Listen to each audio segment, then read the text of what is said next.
multiple fighters have basically insinuating that David Morrell is juicy. Well, they called the police on me when I was just trying to make some money to feed my daughter. It's all good, baby, baby. It was all a dream. I used to read Word Up magazine, Salt and Pepper and Heavy D up in the limousine. They saying he juicy, like Notorious B.I.G. Let's get it. So Fight Hype has 2 interviews, different fighters, and they're basically speculating. It's very speculative to the point where I think Fight Hype even put a disclaimer saying the views and expressions basically from these fighters are that of their own and that only, because they're like, we're not co-signing what he's saying and there's no proof to what they're saying. So let that be known, which we'll get into in a second. Now, the 2 fighters, the second fighter, they both got knocked out. And I think that's important to note too. Henderson, his name is Calvin Henderson, and he got knocked out in Minnesota by David Morrell. He says, quote, I went to Morrell's second home in Minnesota. Nobody else wanted to fight him. I had a great game plan. I felt the fight was stopped early. Was the guy Morrell winning the fight? Yeah, but we had a game plan for the deeper rounds. I'm catching him with body shots and I'm hearing what those body shots are doing to him. I knew he was going to slow down eventually. That fight was supposed to be drug tested and we both signed paperwork for it to be drug tested. We get to the fight in the locker room and the WBA forgets to order the drug test. So that's another thing. Not only are we fighting politics, we're fighting a potentially dirty fighter in David Morrell. After the fight, there was still no drug test. There's something fishy. Superman only exists in comic books. So he's saying there's something fishy. These guys have a lot of money behind them, a lot of money in things out of their control. So of course, they're going to be put in the best position possible. This dude, David Morrell, was bigger than me in the ring on fight night. Fighters know. Before the weigh-in, he was drinking Gatorade before he stepped on the scale. Something is fishy. Then he goes on to say, I think Benavidez is going to beat Morrell on pure size and stamina. Benavidez, he does throw hard punches for 15 rounds straight. So his relentless pressure and nonstop punches will make the difference of the fight. I don't think Benavidez's power will carry over to 175. So that is coming from a fighter who got knocked out, right? By David Morrell. The other fighter that got knocked out by Morrell that has done the same thing and accused Morrell of basically being juicy is Sena Ekbeko.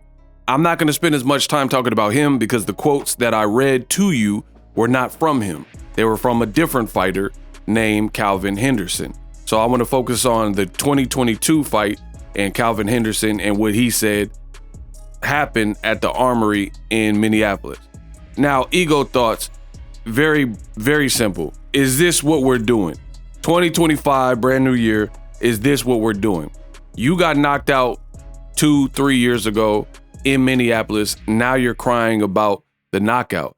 And what you're doing is, here's the problem I have with situations like this.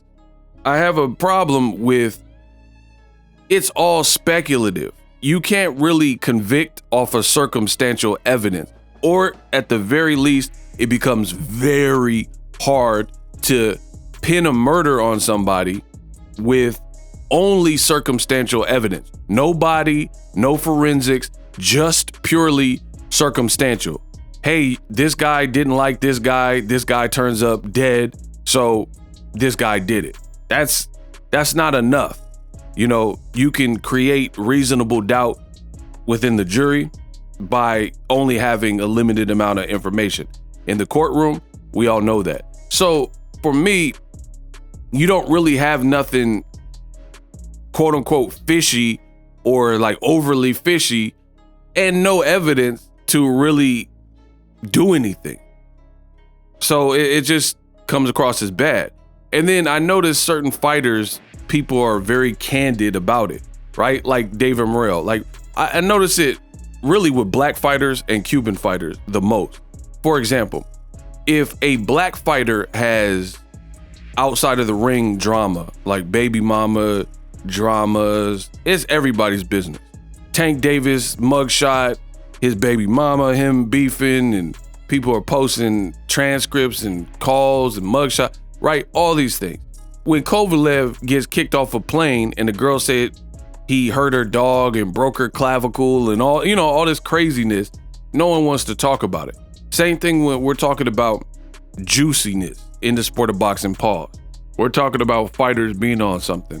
People want to throw it out a lot of times for Cuban fighters, definitely for black fighters, and I talk about all these situations. And I'm not against talking about cheating in the sport and drug testing at all, because we do deserve a clean sport. However, I'm saying share the love, spread the love.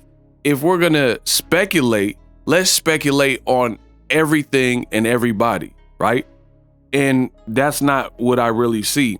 For example, David Morrell, you got multiple people speculating this and kind of putting smut on his name with no real proof to boot, to really convict him of any wrongdoing.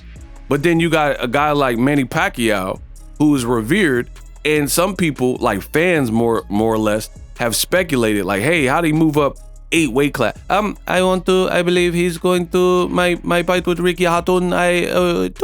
Right? They don't want to speculate on a legend like that, right? They don't want to speculate like, oh, could he have done this? You know what I mean? And like, you got people who have done incredible things in boxing, and if we're just gonna pin the tail on the donkey and start convicting without any proper proof, then why don't people do it more to other people? Like, man, Anthony Joshua's brolic. How's he maintaining this weight and, muscle, and he look bigger than the amateurs? Or Manny Pacquiao this and that. Like, why don't we just do it with everybody if that's the case? So for me, as much as it may seem like it sucks, you can't really go off of a hunch or a feeling like something was up. I just have a gut feeling. So it's really disrespectful to David Morrell, because you don't really have no craziness. You're talking about the WBA forgot to order the test. How is that Morrell's fault? If the people who planned it or the sanctioning body was supposed to order the test and then they didn't, how do you point? How does that factor back to Morrell? And then you're kind of coming with the conspiracy theory like, oh, these guys have major backing and people backing them, which, to a degree, there's politics in boxing. We know that promoters have favorites and stuff, but it's just like, I don't believe in like overly speaking when you don't have nothing to say. And it just sounds like sour grapes unless you come out with some kind of tell-all that exposes how Morrell is juicy. Like, hey, I used to juice and I know that we got the same dealer, or something. But that's not what's happening. You have people who keep saying he's fishy, especially ahead of his fight with Benavidez, but they're not really saying anything. And then both fighters got knocked out by Morrell. It's like, I don't know what Morrell is doing to these dudes, but it's like they don't, I don't know if it's because he has so few fights, but it's like people are having such a weird time losing to Morrell. Sinek Beko, he's saying it's fishy, right? Calvin Henderson, he's saying it's fishy. Then you have another fighter, the fighter from Mexico, he hit me up. I never really even told anyone about this, but his name is Mario Abel Caceres. He got knocked out, I think, in the first round by David Morrell, and he hasn't fought since. He started trying to sue David Morrell, and he was trying to get me involved with like spreading it and all kinds of stuff like that. So he was trying to file. I don't know if he actually filed or if he dropped it or what the status is, but he was suing David Morrell, and he was trying to reach out to me, to spread awareness or whatever. And I didn't want to get involved in that, right? So that's what happened. So that's 3 people that Morrell has beat. He don't even have that many fights for real. David Morrell, he literally got 11 fights, and 3 of them are like disgruntled and trying to sue him and put dirt on his name without any proof. So it's kind of weird. Till he fails a drug test, there's not much you can say. Like, you kind of have to, in this situation, you kind of have to wait for that moment. And here's the thing that's tricky with drug tests is if everybody knew, that somebody was going to fail or this was going to be the final outcome, then why didn't you say something before? For example, Lance Armstrong. People let him win medal after medal, and until the whole plot was unfurled, you didn't really know. You know, you can, I guess, speculate that he was on something, but most people didn't. They just said, man, Lance Armstrong, he's a great cyclist. And then now everyone acts like they know after it happened. So drug tests could be quickie. It could be like very tricky because some people you don't expect are the ones that pop dirty at weird times. Like Ryan Garcia, he never failed a drug test.